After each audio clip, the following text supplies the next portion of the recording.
What's up? Welcome back to the Metalhead Car Show. As cars go on and new variants come out, it is always cool to see what improvements the manufacturer does. Whether it ends up being more horsepower, more efficiency, or more tech, it is so uncommon that a car gets worse as it comes out. But on the rare occasion, that's exactly what happens. So today we'll be checking out 5 cars that have gotten worse as time has went on.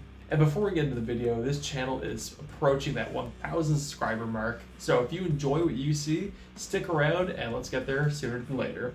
But for now, let's get right into the video. In 2008, Mercedes released the first ever C63 AMG. And when it came out, it had this mix of being an absolute handsome car, but also being just a little bit intimidating if you knew what you were looking for.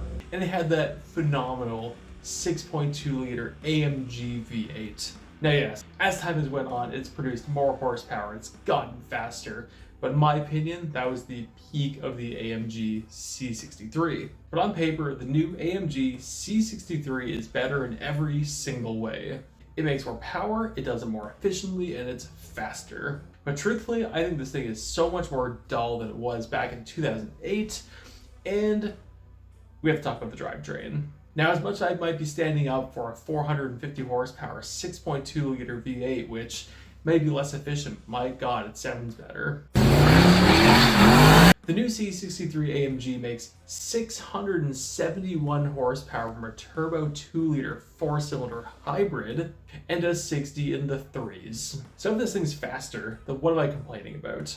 What made the C63 AMG special when it first came out wasn't the fact that it was the fastest AMG ever built. It looked the part, it sounded the part, and it still performed just right. So yes, this turbo 2-liter 4-cylinder is substantially faster, but it has stripped away everything that made the AMG special. And despite this may be a better car, I guarantee in 10 years, the old ones will be worth way, way more.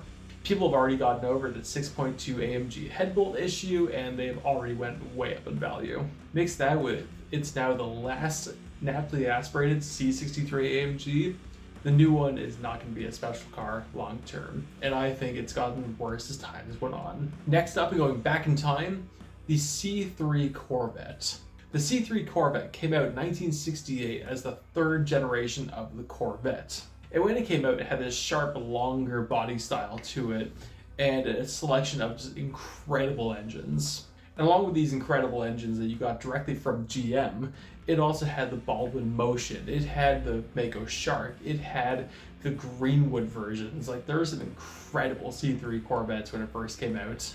But as the C3 stayed in production, to keep up with new regulations, it got slower, it got more dull, and it was no longer the incredible sports car it once was. By 1974, it was making 165 horsepower, making it the lowest power V8 Corvette ever made. And by the time it was going out of production, it went back up in power a little bit, but by using that Crossfire V8, it was making 190 horsepower on a body that was now flared out and bit more boxy to kind of keep up with the 80s aesthetic on this 1960s car. Frankly, it turned into a bit of a joke. Now, I don't hate these cars. I generally don't. I think they are kind of cool in their own way, but no one looks at something like an 81 Corvette as one of the incredible classic Corvettes like they do like 1970. The C3 Corvette had the longest production run of any Corvette, and unfortunately it shows. It did not get better as time went on, and it really should have capped itself by 1973. Next up, the Porsche Cayman. When the Porsche Cayman first came out in 2006, it was this beautiful in-between of the Porsche Boxster and the 911. Like the Boxster, it was mid-engine rear-wheel drive, a bit smaller than the 911, but like the 911, it actually had a bigger engine than the Boxster got and made a bit more power. Using a 3.4 liter flat 6, it made around 280 horsepower, and as time went on, it got more and more better engine options to the point where it's actually making about 330 horsepower. The Cayman is an awesome car, and you can pick up earlier versions for not that much money. You get 2 trunks, a mid-engine car, and a very stylish car at that. This would be an awesome track toy or something you can just use on a daily basis. Awesome car. But when we got to the 2nd generation of the Cayman, it started using a 2-liter turbo flat 4, and despite it was making more power and it wasn't faster, It just lost its Porsche sound and was just never quite as special. And you may argue the best Caymans are the newer ones, but realistically, the best Caymans are the newer ones with 6 cylinders.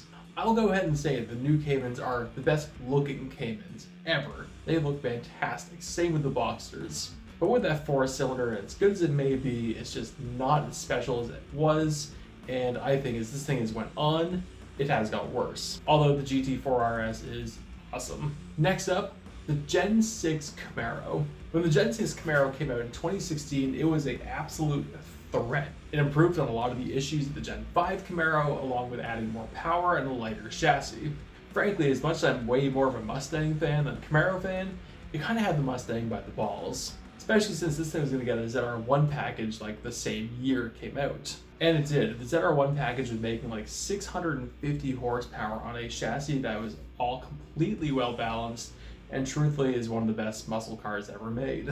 But a couple years in, GM gave it a facelift, and oh my god, what a mistake.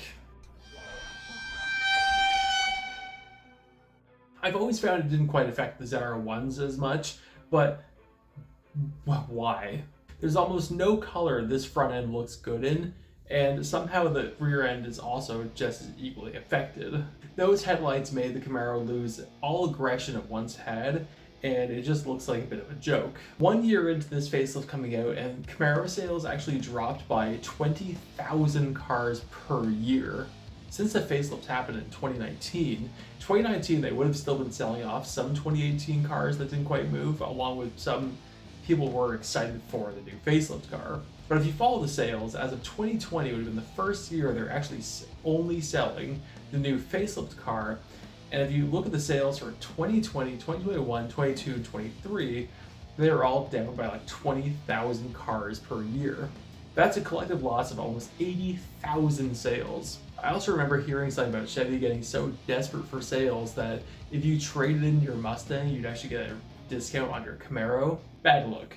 And honestly, this is a shame because the Gen 6 Camaro is such a huge improvement to the Gen 5 mechanically and is generally a very good car, but is completely plagued by that front end, which is also leading towards why the Camaro is going out of production. For the third time, nobody was buying them. And the last one on the list is the Lamborghini Gallardo. Now, when the Gallardo first came out in 2002, it was Lamborghini's first small Lambo since the Yalpa. Now, they were trying to get back into having a small Lambo in the 90s with the Sara, which I may have pronounced that wrong, and it didn't quite work. But when it came out in 2002, it was this small, sleek Lambo with this brand new Lamborghini-built 5-liter V10 making 500 horsepower. And frankly, when it came out, it was one of the best sounding cars ever.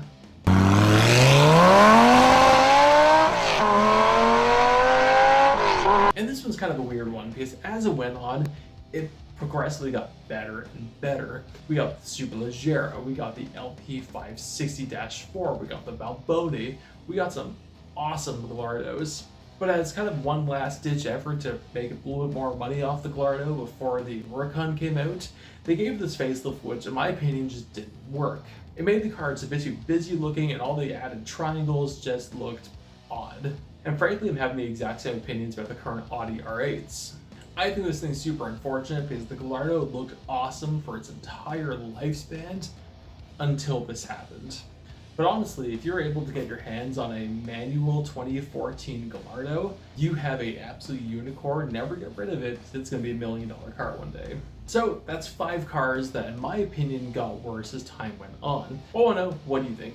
Do you agree with my list? And what cars do you think have gotten worse as times went on? Let me know in the comments. Thank you all so much for watching. Like, subscribe if you enjoyed the video you've seen. I post on Tuesday, Thursday, and Sunday, and I'll see you later.